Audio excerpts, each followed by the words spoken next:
What is up, everybody? This is Adam. Welcome back to Fouled Out. Matt is going to be joining me in just a moment to talk week 12 of the NFL season. We're going to go through all of the playoff teams and let you know who is a contender and who is a pretender for the Super Bowl. We do this every year right around this time, and we have not been wrong yet. So you're not going to want to miss this episode. But before we get started, you could reach out to us, fouledoutsports@gmail.com. Really appreciate you guys listening, and we always love to hear from you. Let us know who you think can win the Super Bowl, if you think your team is in the running, or if you think we're wrong and we're crazy. But again, we've never gotten this wrong on this podcast.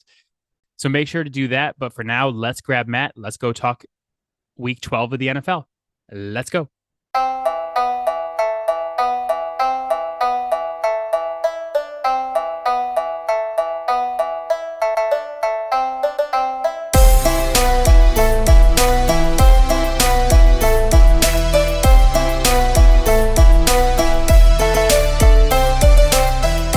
All right, Matt is here. Matt, how you doing, buddy? Good, man. How are you? I am fantastic. I am fresh off of 12 weeks of football, ready to go through all of the playoff teams and tell the listeners who is a contender and who is a pretender for the Super Bowl. I mentioned in the opening to this that I think I did this podcast like 3 years ago without you, the first Contender Pretender podcast. But over the course of the last 3 years, every time we've done this pod this late in the season, we've never gotten it wrong. We've always had the Super Bowl champion listed amongst the contenders, like the consensus contenders. Yeah. I'm kind of interested to see where you go with this because I think I have at least one team that I think is a contender that I think you're going to disagree on, and then there might be a couple other teams. I got kind of a sneaky surprise team that I'm keeping an eye on right now. Okay. I am curious to see where that goes then. Yes. But can we start by agreeing that the Detroit Lions, the Kansas City Chiefs, and the Buffalo Bills are contenders? Do you have any qualms with any of those statements? No. I know how much you hate the Lions. Love-hate relationship. More accurate. Not this year. Yeah. It's mostly love, just but love this year. Yeah, I thought those were the three easy ones.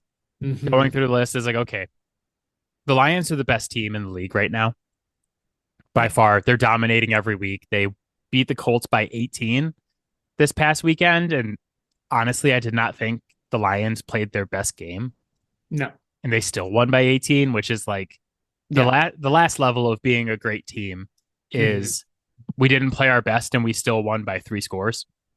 They're losing significant players to injury every week, and they still go out and win by double digits every Just time. next man up Like, mentality. yeah.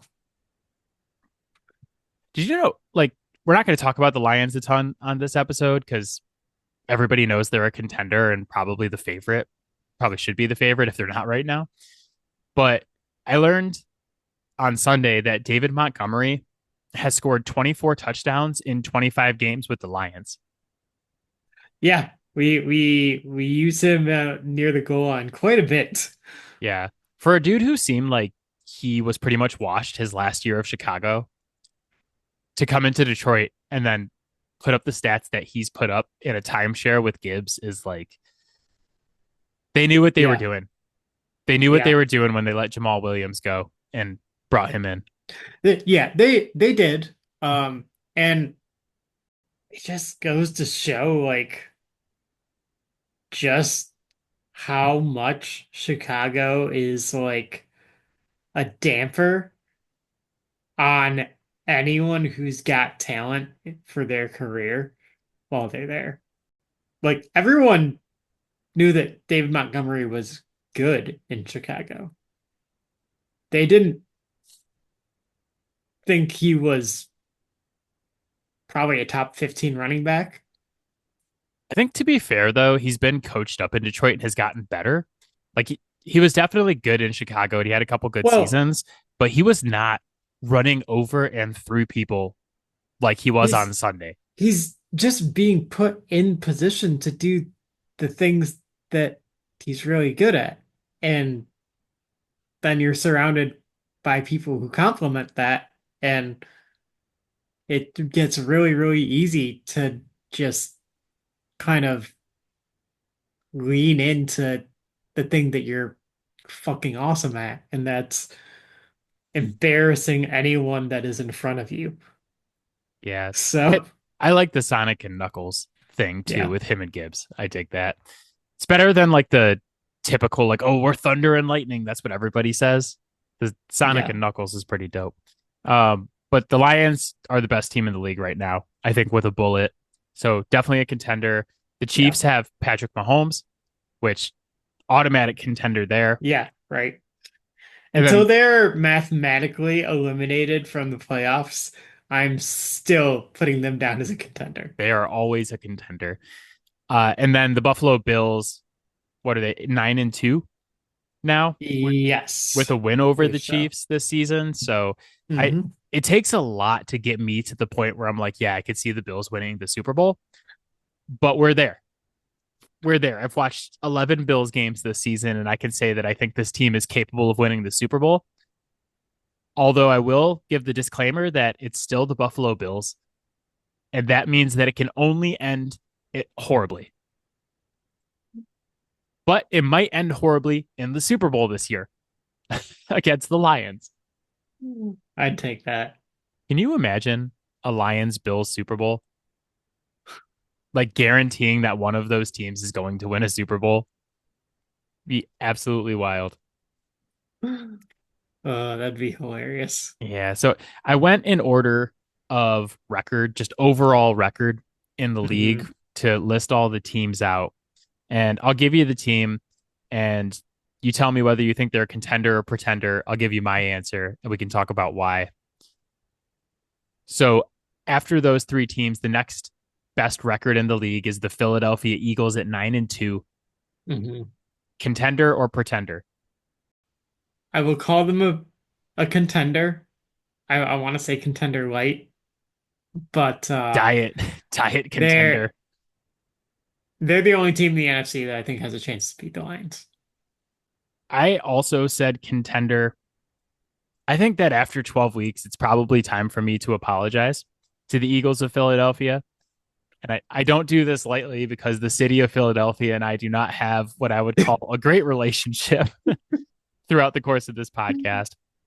But I gave them a very hard time this offseason for spending so much money on Saquon Barkley and not dedicating those funds to their defense. That was absolutely horrific at the end of the season last year. Mhm. I don't know how I forgot that upgrading from Matt Patricia to literally anybody else in the entire world should take your defense to at least middle of the pack, probably higher. They didn't just go to literally anyone else. They went to Vic Fangio. Yeah, that's what I was gonna So, say. Is they went from Matt Patricia, who is probably the worst coach of all time, to Vic Fangio, who has coached absolutely elite units at multiple stops in mhm. his career, and he might have another one.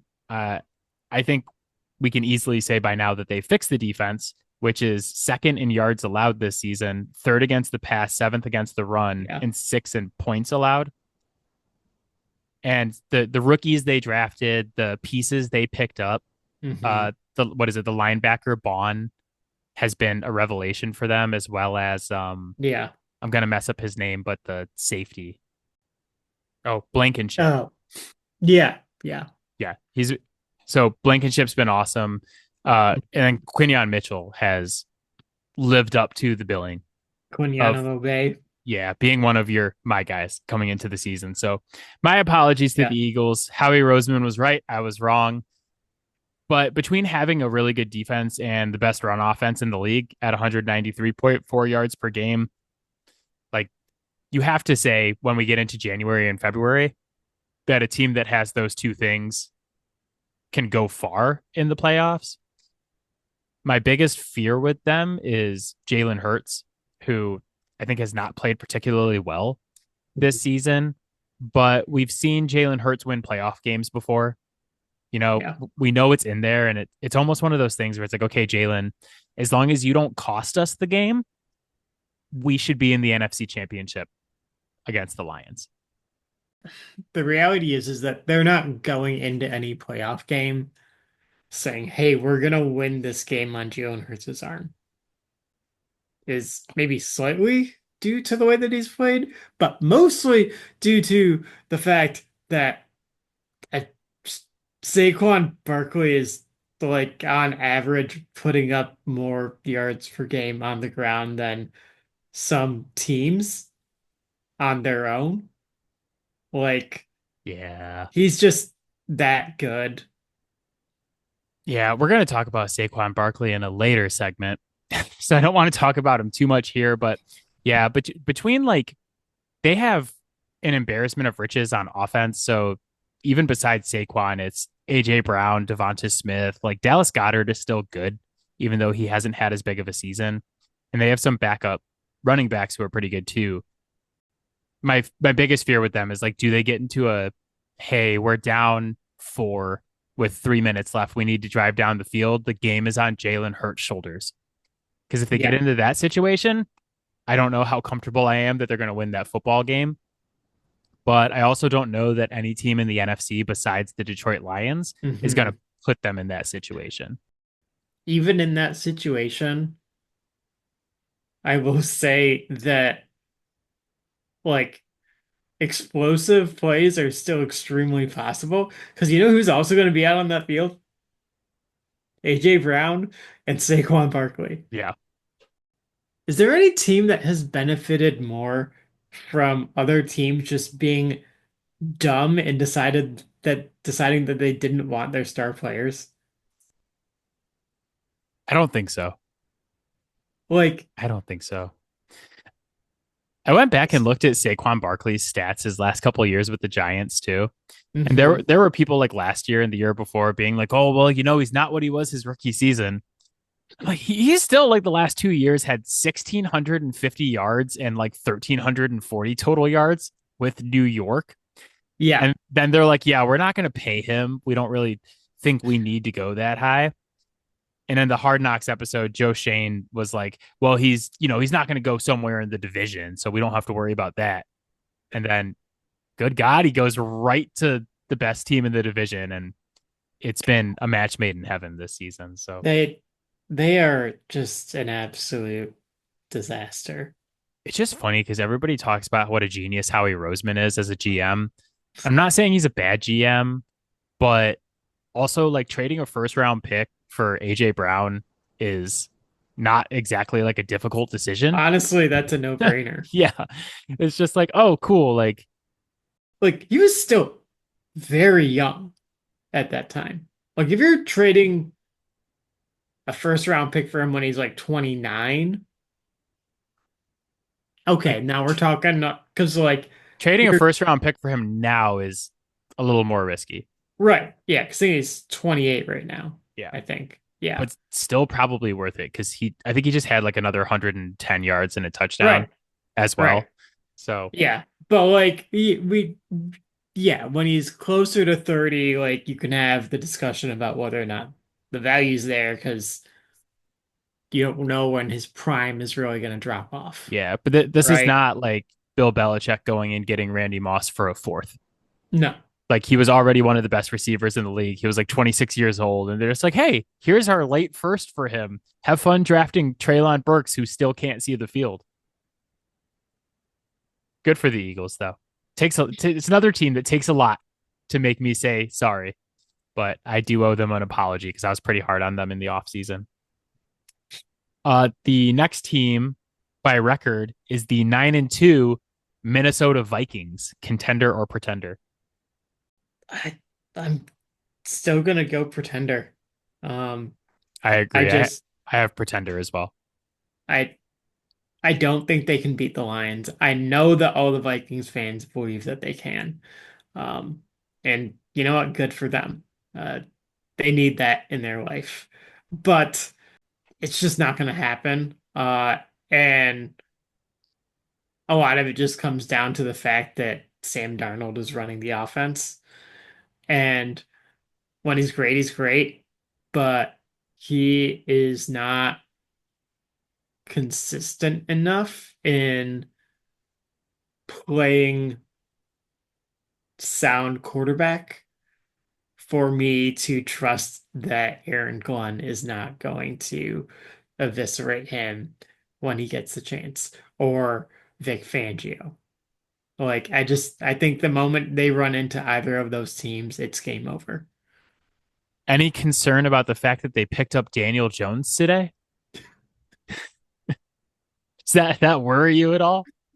Maybe when he gets on the active roster, he's on the practice squad right now. Yeah. So I didn't even think of it as like a can they beat the Lions or not thing because Yeah. to me the Lions are overwhelming favorites. We both Yeah. picked them in the picks pod. I bet them in the preseason. Like that's the team I'm rolling with right now. But I looked at the Vikings and it's actually kind of different from the last time the Vikings were in the playoffs because a couple of years ago is when they won they won like 10 one-score games or something like that. Yeah. And all the underlying stats were like, this team sucks. You need to bet against this team immediately in the playoffs. This this year's Minnesota Vikings, actually, the underlying stats say that they're pretty good. They're fourth in DVOA at 22.1%. But the combined record of the teams they have beat, and mind you, they have won 9 games this season. The combined record of the teams they have beat is 39-62. It's a 38.6 win percentage. So I think that everything that's gone on with the Vikings this year has been fantastic. I think they've exceeded all Hmm. expectations. They're going Yeah. to make the playoffs as a wild card. Like it's a great, great story. Yep. I think Kevin O'Connell is going to be an incredible head coach, and I hate to Yep. say that. And he genuinely seems like an awesome dude. It's weirdly good to see. I just wish Yeah. it wasn't there. I just Um, there's just a difference. Like we can say all that about the regular season. It's mhm. fantastic. There's just a huge difference when you get into that round 2 game, either in Detroit or in Philly, and Yep. Sam Darnold's playing quarterback for you. Yeah. Like I'll pick them round 1, especially if they're Mhm. playing the Falcons. Yeah. Probably pick them round 1, but yeah, I can't say that they're a contender right now. Yeah. Well, I mean, it's kind of like what I said though. These better defenses, these defensive coordinators that really know what they're doing, these teams are going to go into these games with a game plan specifically to bait Darnold into turning the ball over. You know, I will give him credit. He has made some progress this year with regards to not doing that, but not enough to where like we're not still continuing to see it happen fairly regularly. Kind of gotten away with a lot of plays this year that really should have been interceptions, and I think some of that has to do with he plays with a really good receiving core that is able to either come down with balls that shouldn't be caught or break them up. I'm not worried about him as a starting quarterback. It's also kind of funny because looking at their schedule, 6 of their 9 wins this year are by one score. It's like there are a lot of parallels to that last Vikings Yep. team that made the playoffs. But yeah, they're slowing down a bit too. They lost to Detroit by 2, which honestly, even though it was a loss, was probably their most impressive game of the season. Yeah. They lost to the Rams by 10, but and then they won 4 games in a row. But it's like Colts by 8, Jags by 5, Titans by 10, Bears by 3, and it's like okay, Yeah. we're starting to fall back into old habits here. But yeah, I just Hmm. my apologies to the guys from Certified Beef. I cannot say the Vikings are a contender right now. The next team in terms of record is the Pittsburgh Steelers at 8-3. Contender or pretender? Uh I I have to go pretender. You still see that like void of production in the passing game in like the middle of the field from Russell Wilson. And I just I I don't think that if that's kind of quarterback play you're getting, that you're going to be able to beat the Chiefs or the Bills. And that's at the end of the day what you're going to need to do. Or like honestly, small sample size, but the Ravens defenses put a couple of better games out. Like I don't think they can beat the Ravens in the playoffs. Yeah, that I thought about this because they have TJ Watt, and like I think that the Yeah, defense when it's playing its best is an elite level yeah, defense. But I thought the Thursday night yeah, game against the Cleveland Browns this past Thursday was the perfect yeah. example of why they're a pretender, and I do have Hmm. pretender for them. You, there's going to be a point where you got to score like 24 or more points against a good defense in the playoffs, and I just don't think they can do that. Yeah. I just don't think they're capable of scoring 24 plus against the Chiefs defense or the Bills defense or the, maybe even someone like the Chargers defense. I I don't know if in the playoffs they can do that. I also right now they're winning the AFC North. I don't think that that holds. I think in the last couple of weeks here the Ravens are going to take the AFC North title. Hmm. So if that is the case, Pittsburgh going on the road to play somebody is very very different from somebody going into Pittsburgh Yeah. with that defense and those fans. So like, Yep. and Russell Wilson on the road against a good defense is, yeah, I just don't think you're going to score enough. Next team, also at 8-3, is the Green Bay Packers, pretender or contender. Pretender. I just like I said, I don't I think there's one team in the NFC that can beat the Lions in a playoff game. I knew this is where we were going to disagree when I said I had a kind of sneaky contender at the I beginning. I also feel like Jordan Love is a slightly better version of Sam Darnold right now. He's Could he be fair. just turns the ball over too much. And I get that part of their strategy is, hey, we love him being aggressive. Like you think he's gonna get us more than like he's gonna give up. But come the playoffs, when we're talking about going up against the kinds of defenses that you're gonna go up against, they know that you're gonna do that, so they're going to bait you into doing it.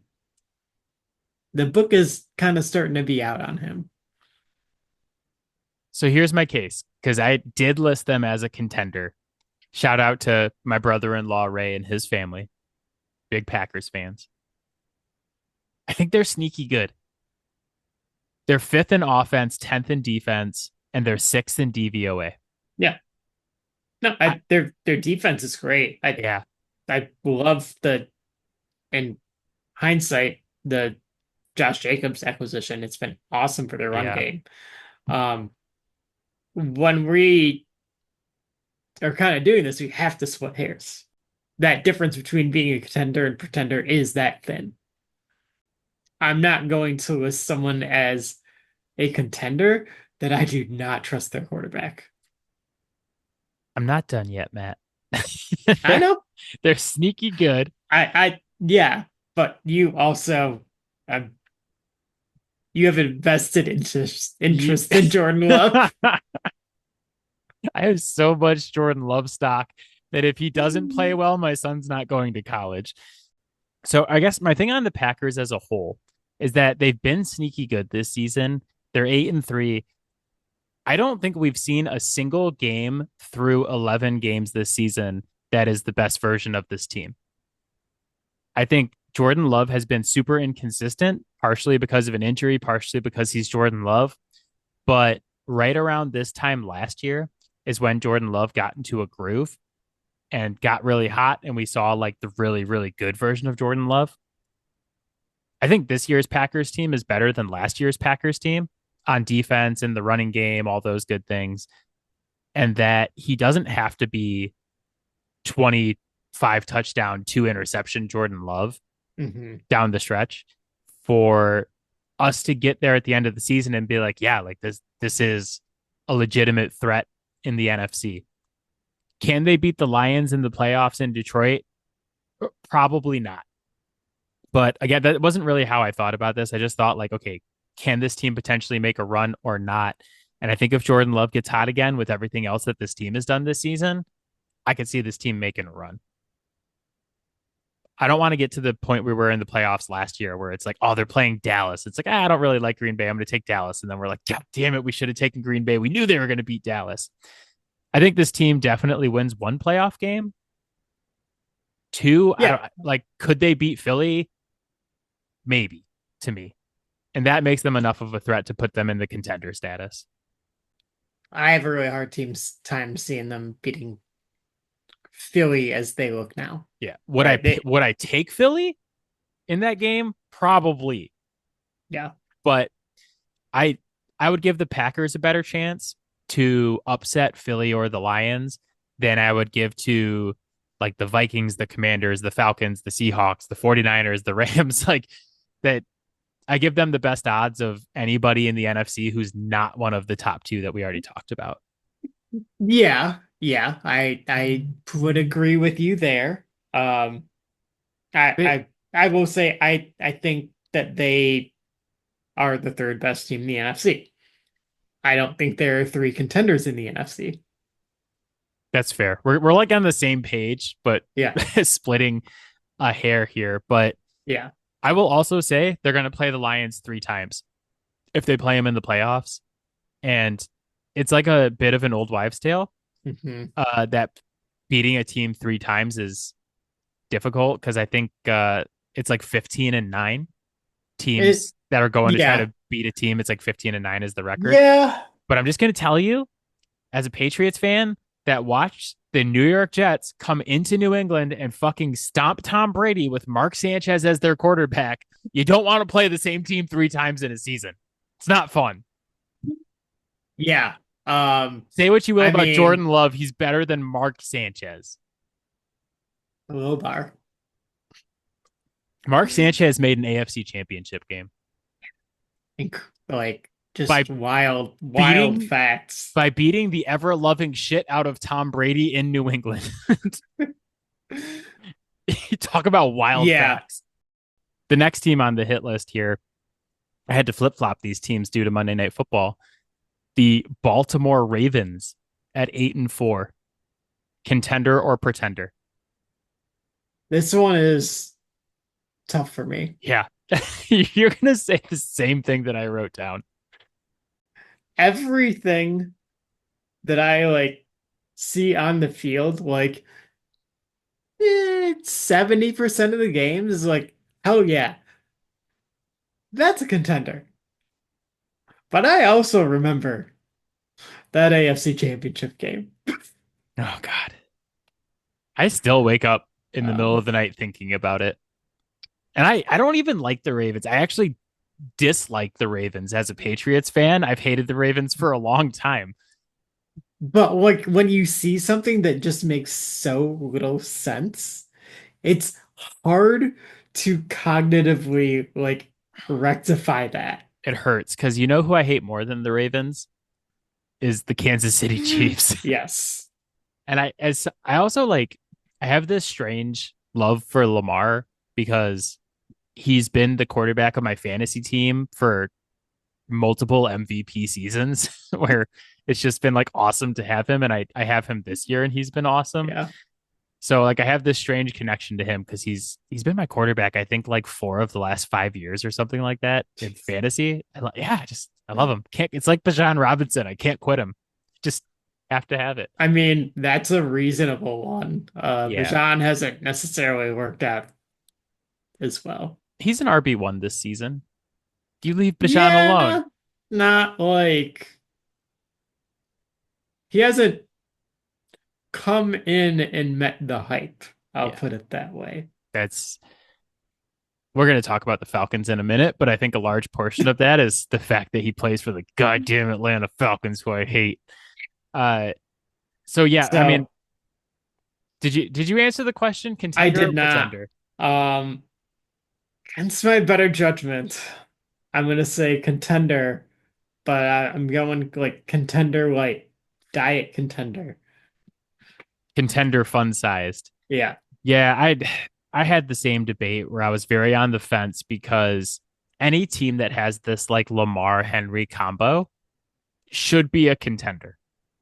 We saw it again on Monday night against the Chargers that like when they use it correctly, It's Yeah. unstoppable.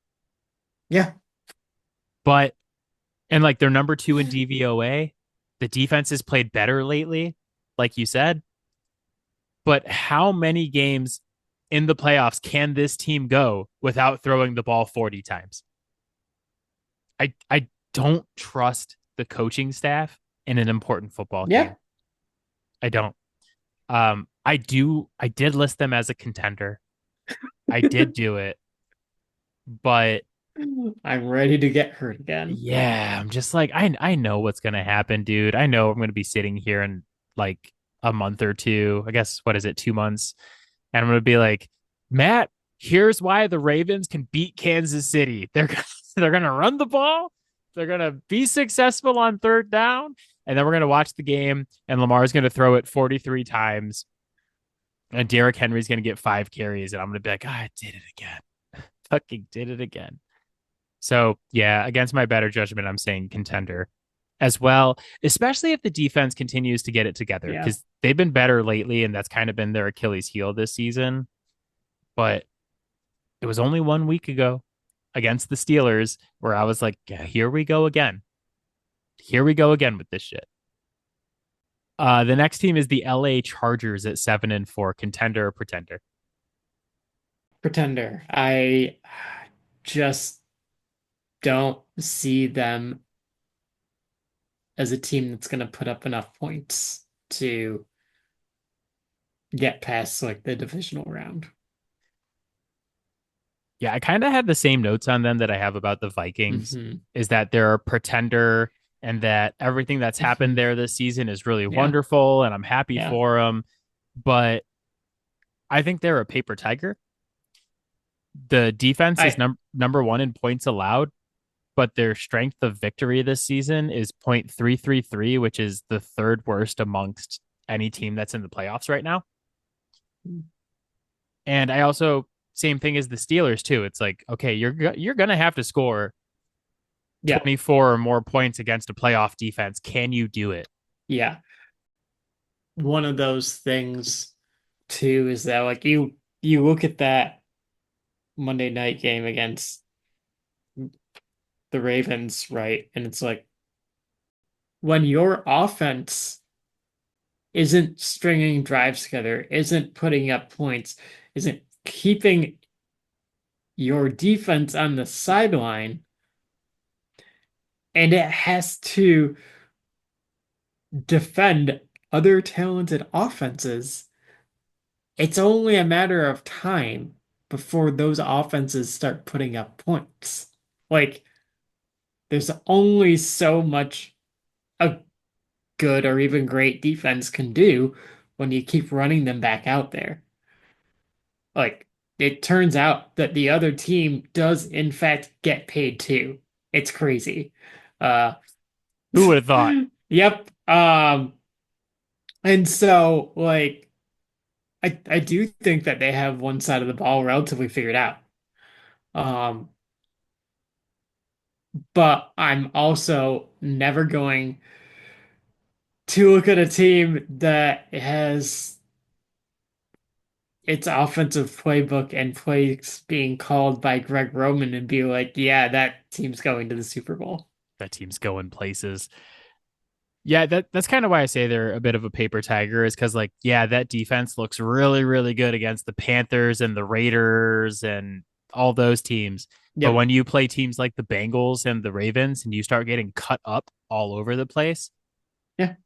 guess what? You don't get to play the Panthers and the Raiders in the Because you're playoffs. on the, yeah, when your defense is on the field for 40 to 45 minutes a game, you know, like, Yeah, not great. So uh I'm gonna give you dealer's choice here amongst the rest of the teams because I don't particularly feel the need to go through all of them one by one.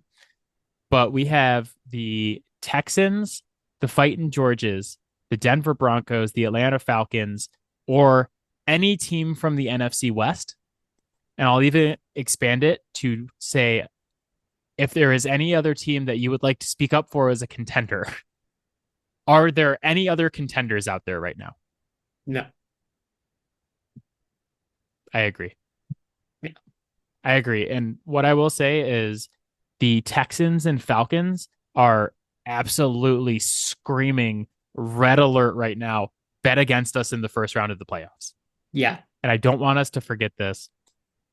Atlanta in particular, I know I just went off on them last week and then they had a bye and they're probably like all the Atlanta fans are coming into this podcast like at least we didn't do anything shitty for Adam to rip us on. But I was doing a bunch of research on other teams and just Don't wanted worry, to you still existed. yeah, I just want to note that not only does Atlanta still have a negative 30-point differential, they're also 19th in DVOA. So right now they effectively have a 2-game lead over the Tampa Bay Buccaneers because they have a 1-game lead and they have the tiebreaker by beating Tampa twice. But looking at their schedules, like Atlanta is 25th in strength of schedule remaining. Tampa Bay is 30th. And the way that Atlanta was playing going into their bye, I I don't know that Atlanta is there for us to bet against in the playoffs. I hope they are because it's like free money, but it might be Tampa. And like I'm way more apt to bet on Tampa against someone like the Vikings than I am to bet on Atlanta. Yeah. Because like Baker's been really good this season. And with Mike Yes. Evans back on Sunday, he looked really good hmm again. So After those injuries, a lot of people just wrote off Tampa Bay, but Atlanta really screwed the pooch.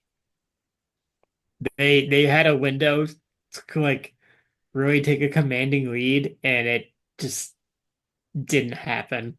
And this was the thing is like if you beat New Orleans, you have a 3-game lead. yeah, But instead, you lose to New Orleans, and then I scolded Atlanta last week because they laid an absolute egg against the Denver Broncos. yeah, And now they're coming back, and it's like, yeah, you're 25th in strength of schedule remaining, but like they play the Chargers this week. I think that's a really fascinating game as far as like me calling the Chargers a paper tiger. It's like, okay, what side is Atlanta on? Are you the side that's going to make them look like a paper tiger, or is that defense going to look really good against you? And we're going to be like, oh, yeah, well, when you play Atlanta, of course your defense is going to look good. yeah, While the Bucks have like nobody left on their schedule. yeah, It's awful. Like I said, it was 30th in strength of schedule remaining, but that doesn't fully illuminate how bad the schedule actually is remaining. They could easily go, I think, 5-1 down the stretch and take this. yeah. Yeah, they're 5-6 right now. Okay.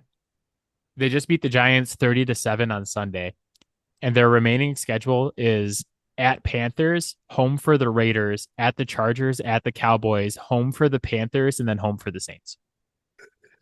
That's 5-1, 4-2. The Falcons, on the other hand, are 6-5, but their remaining schedule is versus the Chargers, at the Vikings, at Raiders, home Giants, at Commanders, home Panthers. There are 3 games on that schedule where I'm like, you could lose those. And then there's 3 more games on the schedule. I'm like, you could lose those because you're Atlanta. It's just fucking Atlanta. It's going to do Atlanta stuff. So we agree on the Lions, Chiefs, Bills, Eagles, and Ravens being contenders. So there's 5 teams. I also said the Packers are a Yep. contender. We disagreed there. So it's 5 teams we agree on. One more that's in the ether. Probably one of those 5 teams is going to be your Super Bowl champion. Yeah. I honestly, I sit here on November 27th, the day before Thanksgiving, and say that it's very likely going to be the Lions versus either the Bills or the Chiefs, hmm and probably the Chiefs because they have Patrick Mahomes. All right, America's favorite segment, bolds and scolds for week 12 of the NFL season. Thanks to quality control, we are back on schedule, and it is my week to go first. My dad's probably on his couch like, no, it's Matt's week to go first. You're messing it up again. But I believe it's my week to go first. My bold is the aforementioned Eagles running back Saquon Barkley. Saquon set an Eagles franchise record with 255 rushing yards on Sunday night against the Rams. A few weeks ago, you and I gave out midseason awards on this podcast, and we gave the offensive player of the year to Derrick Henry. but that has now completely flipped in like 3 weeks to the point where Saquon Barkley is now the favorite for offensive player of the year at minus 275 and Derrick Henry is plus 275. After Sunday night, Barkley also jumped up to third in MVP odds at plus 475, only behind Josh Allen and Lamar Jackson. Saquon Barkley, 1,649 yards from scrimmage in 11 games this season. That's about 150 yards per game. The record for most yards from scrimmage in a season is 2,509 by CJ2K, Chris Johnson, in 2009. Saquon Barkley is currently on pace for 2,550. So he's on pace to beat the record by 41 yards. Not to mention, he has 12 touchdowns in 11 games with the Eagles.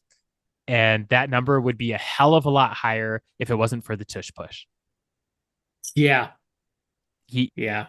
yeah, we kind of talked about it earlier. He's been nothing short of phenomenal this season and worth every single penny that the Philadelphia Eagles paid him. Yeah. I mean, he is, I think, far and away the most dominant skill position player in the game. I think he's been the most dominant player in the NFL Yeah. this season. Yeah. I mean, Yeah, like bar none. I think he's been the yeah, best. there's certain things that like it's like comparing, apples to lug nuts, right? Like comparing how well a running back is playing to an offensive guard, like you really can't. There's not the metrics aren't there to compare that. Um, but like Like, yeah, Quentin Nelson's been good this season, but did he jump over a man backwards? of those that you could possibly compare against, like it's not even close. And that's with Derrick Henry having a hell of a year. Yeah. Yeah, it's just amazing how quickly the whole thing flipped. But and like not like Derrick Henry's been slouching. I think he just had another 150 yards against Yeah. uh the Chargers on Monday night. Like he's been awesome, but like Saquon has just ascended to another level. Like he just ran We for had like 255. he had over 300 total yards in his last game. Yeah. Like, A guy that Marley works with is a huge football fan. Super nice guy. I really like him. He's a big Lions fan. Uh, he told her the other day that Saquon Barkley is one of the best running backs of all time. And at first I was like, I don't know if I would go that far. And then I'm like, the more I think about it, the more I'm like, yeah, I mean, as far as talent goes, yes. yeah. Yeah, he really is. He really is. Who are like your top three running backs of all time off the top of your head? I know mine because I've been thinking I about this all week. I mean, definitely Barry. I'll go with Walter Payton. Hmm. I'd probably still go with Jim Brown. I said Emmett Smith. No, that's like the number one thing you could say to Matt to piss him off is that Emmett Smith is the best running back of all time. Oh, like wildly overrated. Mine are a little bit more modern. I also said Barry Sanders. I think Barry Sanders is the best running back ever. Yeah. But I have LaDainian Tomlinson, and my Hmm. guy who I think is like criminally underrated throughout history and is at least a top five running back, but to me a top three is Marshall Falk. I Yeah. think like Marshall Falk was so No, he ahead of his gets time. he gets lost in the wash a lot. Yeah. But like I was kind of debating it in my head as like where would I put Saquon? Because like I also am like, okay, I also watch Priest Holmes and Jamal Charles, and there's there's so many good guys from our Westbrook is childhood. another guy that like everyone forgot about. Yep. Brian Westbrook, LaShawn McCoy is Hmm. like historically underrated. Jamal Hmm. Lewis was like an absolute monster for a couple of years. CJ2K, who we just talked about, has the most yards from scrimmage of any player ever. Like you could just keep going and going and going on running backs before you even get to Emmett Smith, who has the most rushing yards of all time. Like, if you want to go back further, Eric Dickerson Yeah. was like there's so many guys. So, but Marshall Falk gets lost. He gets lost in the sauce, and he is absolutely incredible. Who is your bold week 12? Uh, I am going to go back to the well of Jameis Winston. Not because of the victory, although it certainly helps. Um, just because he is hands down the most entertaining personality to watch play football. And the pregame and the postgame interviews, hysterical. The clips of him trying to draw guys off sides and yelling, "Somebody jump off sides!" Damn. Like, it's wild and fascinating to see someone out there playing the game with that level of childlike wonder. And it's really, really fucking refreshing. Yeah. I My favorite thing about Jameis Winston is that every single week he can simultaneously be the bold and the scold. Yes. Like he's the only player who, no matter how good he does, no matter how bad he does, what something he did that week is puts him in bold conversations and puts him in scold conversations. And just if you don't have one, you could just always pick him Yeah. for either, every single week. My scold for week 12 is Washington fighting Georgia's kicker, Austin Siebert. So Siebert returned from an injury. He was out for the past 2 weeks. He returned to kick for Washington, proceeds to go 2 of 3 on field goals, but more importantly, misses a PAT on their first touchdown of the game. And it became very important later because they're down 20-9 in the fourth quarter. They score and they have to go for two to make it 2017. They get the 2 point conversion. And then a little bit later, down 27-20, still in the fourth quarter, because the goddamn fourth quarter of this game was one of the most wild quarters of football you will ever see in your life. It was 24-17 in that quarter. But they're down 27-20. They get this miracle touchdown. Yeah, 86-yard touchdown pass to Terry McLaurin, where McLaurin has to run through like 5 Dallas defenders. It's like, this is like, oh my God. They got the Hail Mary against Chicago a couple weeks ago. They just got this. They're going to win this game, and overtime is going to be amazing. 27-26, Austin Siebert misses his second PAT of the game, meaning Washington has to do an onside kick down 27-26. And somehow the kick is so shitty that Dallas takes an onside kick back for a touchdown to win by a final score of 34-26. Immediately after the game, Austin Siebert goes on IR, very likely ending his season. So, like, you miss 2 games with a hip injury, you come back, fuck your team, and then miss the rest of the year with a groin injury. Amazing work. Amazing work by Austin Siebert, Yeah. who I honestly, mean, Siebert was my kicker on my fantasy team for the majority of this season and has been like amazing for them. Like doubled, he was averaging like 14 points per game. yeah, because they were kicking so many field goals. Yeah. But But this was a tough one. yeah, I mean, it doesn't get much worse than that. It's just, it's an absolute backbreaker. Well, it's like you missed one PAT. I understand that. Yep. The second PAT, a large portion of why he missed it is like the snap was bad, but you just you can't miss in that situation. You just can't. You can't. And I get at that point, like everything had piled on because he had missed a field goal earlier in the game as well. You cannot then do so poorly with your onside kick that not only does your team not have a chance to get it, but they just run it back. And he like broke some tackles on the run too, but like Yeah, that but was it was I one of the mean, worst onside kicks you will see, like kicking it directly to a guy who can catch it and run it for a touchdown instead of yeah, bouncing it up or like yeah. The amazing thing is like he also hit like 250 yarders in this game while like doing all this horrible stuff. So he was still good fantasy wise. But man, I don't know how many kickers survive like literally losing their team a game. Yeah. Yeah, I Hence the trip to would the IR. would not be surprised if they decide to part ways in the off season. Yeah. Who is your scold for week 12? So this one is the product of me just kind of like reflecting on this season and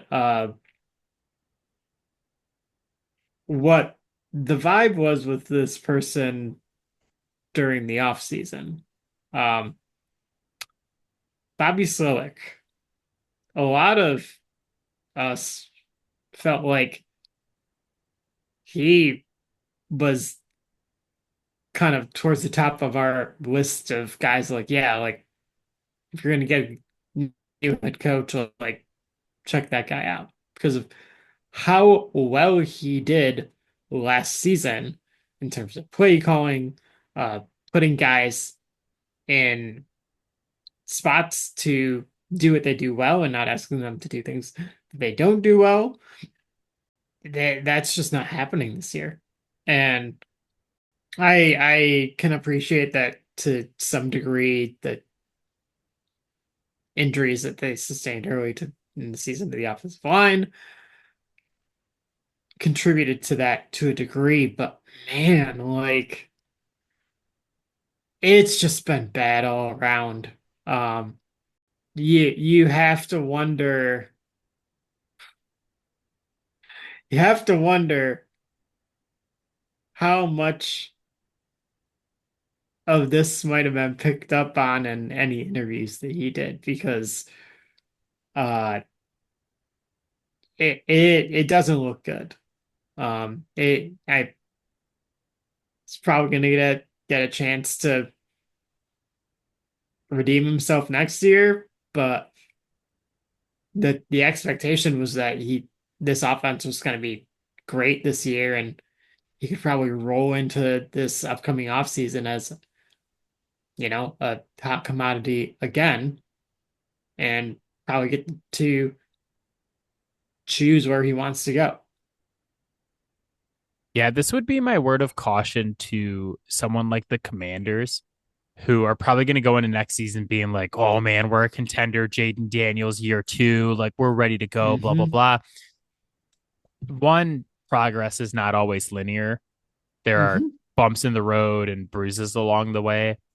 And then two, this is the number one thing about the NFL is like just because you were good last year has no bearing on what's going to Yeah. happen to you this year. And I think that Houston's like a really good example of that because, and we talked about this in the preseason.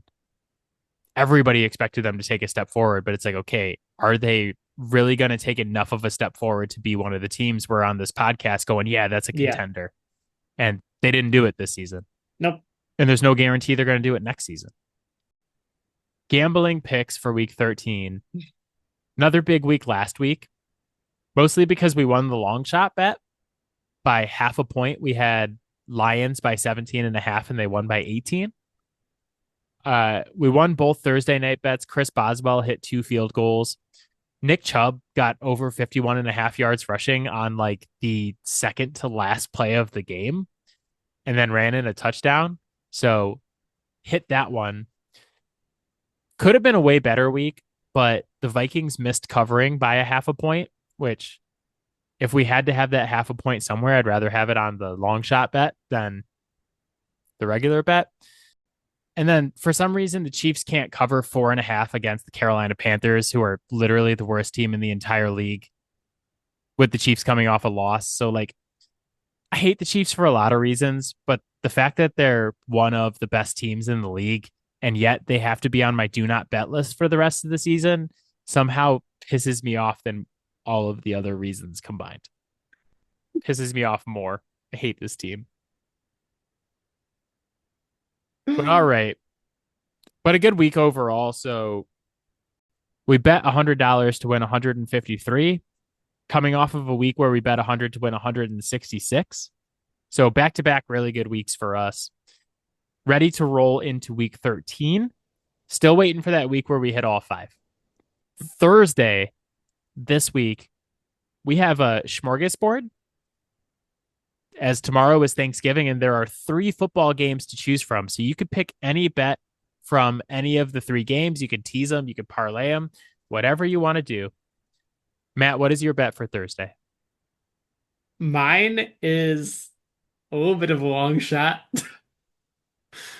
but it feels like the odds should be a lot lower on this. David Montgomery plus 390 to be the first touchdown scorer. You they always feed Monty against Chicago. And they're absolutely going to try and get him in that end zone for sure. I'm gonna I'll give you that for Thursday, but also since it's plus 390, I'm using that as the long shot bet of the week. My bet for Thursday is not as much of a long shot. It is Green Bay -3 at home for Miami. Tua Tagovailoa is 0-7 as a starting quarterback when it is 40 degrees or colder. Matt, the high in Green Bay tomorrow is going to be 31 degrees, meaning that it's going to be in the 20s and maybe even lower with wind chill by the time this game starts. I think the memes are the memes for a reason, and that Green Bay takes care of business against a Miami team who cannot play in the cold. Yeah, They can't play in no. the cold. I mean, that's what you get when you literally bake your opponents on the other sideline. Yeah, suck it, Miami. You're cheating home field advantage that the NFL made you get rid of, and then you cried about it. Where are you going for the weekend? As much as I don't necessarily trust this team, I think I'm gonna go with the Sea Chickens at -2 for -108 uh against the Jets. But There's just so much turmoil over there in New York right now. It just feels like the prime spot to for teams to just roll up on them. that's a good call. I like that one. Mine, it's kind of funny that you went with kind of a long shot on Thursday because I'm gonna take a shot here on the weekend. I'm going with the Tennessee Titans money line against the Washington Fighting Georges. It's plus 210. I think so. 85% of the money is on Washington right now. The Titans defense through 12 weeks is the number one defense in the NFL in terms of yards allowed and in terms of passing yards allowed. They're also number 8 against the run. Like they've been legitimately good this season. And Will Levis has actually been like sneaky good since taking the starting job back. So the last 3 games, they played the Chargers, the Vikings, and the Houston Texans. Like 3 really good defenses. And he's completed 68% of his passes, 5 touchdowns, 2 picks, while being sacked 20 times in 3 games. But in all 3 games, he's had a touchdown that's like 70 plus yards. So I think against the Vikings, he had a 98 yarder. This week, he had a 70 yarder. Like Washington is fading fast with Cliff Kingsbury's offense fading in terms of EPA Hmm. per play the end of the season. I think Tennessee just beat Houston on Sunday. I think they pull off another one here. So I think what we should do, since we have a plus 390 and a plus 210 on the board already, is try to come up with something rational for our last bet. It does not have to be a long shot because we have plenty of plus money on the board. Let me give you this. And I know that this is probably going to be the worst bet, but I have 2 options. The Ravens and Eagles play on Sunday. Game of the week. Saquon Barkley and Derrick Henry to score a touchdown is plus 130. Those two guys together. The other option, Lions, Packers, Chiefs parlay. The Chiefs play the Raiders on Friday at 3 o'clock because the NFL does not give a fuck about player safety. They're like, you guys are going to play whatever days we tell you to. Oh, you have high school state championship games Friday and Saturday? We don't care. Here's NFL football. But the Lions, the Packers, and the Chiefs to win is plus 121. Which one of those two do you like more? So it's Saquon and Henry to score a touchdown, or it's Lions, Packers, Chiefs money line. What do we always say about parlays? That they're one leg too long. Yeah. either one. Even though Lions, Packers, Chiefs feels like it should be safe, we know full and well it's not. It feels too safe is the problem. Yeah. Where you look at it and you're like, okay, I couldn't possibly lose this. So who's going to screw me? So, okay, so that's plus 134 for Barkley and Henry to both score a touchdown. Barkley and Henry to both score two touchdowns is plus 1,200. Mm-hmm. I'm just throwing it out there. So, okay, this is going to be a bit of a wild week. This is either going to be horrific or really, really good. But the final picks are Green Bay -3 versus Miami on Thursday night. David Montgomery to be the first touchdown scorer in the Lions-Bears game. The Titans to beat the Washington Fighting Georges. The Sea Chickens -2 versus the Jets. And then Saquon Barkley and Derrick Henry to both score a touchdown in the Eagles-Ravens game. Matt, this is either brilliant or insane, but I can't wait to see how it turns out this weekend. We've gotten too cocky. We've had 2 good weeks in a row, and we're like, fuck it, plus 400 every single bet. Well, at first I was like, oh yeah, like David Montgomery touching. Like, oh, well, it's minus 175. But all right. Yeah. Tomorrow's Thanksgiving, so this podcast is going to come out on Thanksgiving. Hope you all really enjoy the time with your family and the turkey and all that awesome stuff. Yep. Pet your turkeys. Pet your turkeys. But for now, that is it for us. As always, Fouled Out can be found on Spotify, Apple Podcasts, Pocket Cast, Overcast, anywhere you get your podcast. You can hit us up on Gmail, fouledOutSports@gmail.com, and you can find our videos on TikTok at Fouled Out Sports Podcast. Long name, but you can't miss it. Not a lot of great college football games this weekend, but it is rivalry weekend. So, I mean, Michigan and Ohio State, South Carolina and Clemson, Arizona State, Arizona, Notre Dame, USC. What's the other one? Texas versus Texas A&M for the first time in years. Like, so still a lot of fun stuff to watch, even though it's not a lot of ranked matchups. Right. Not next week. So next week is going to be conference championship week for college football, which is always super fun.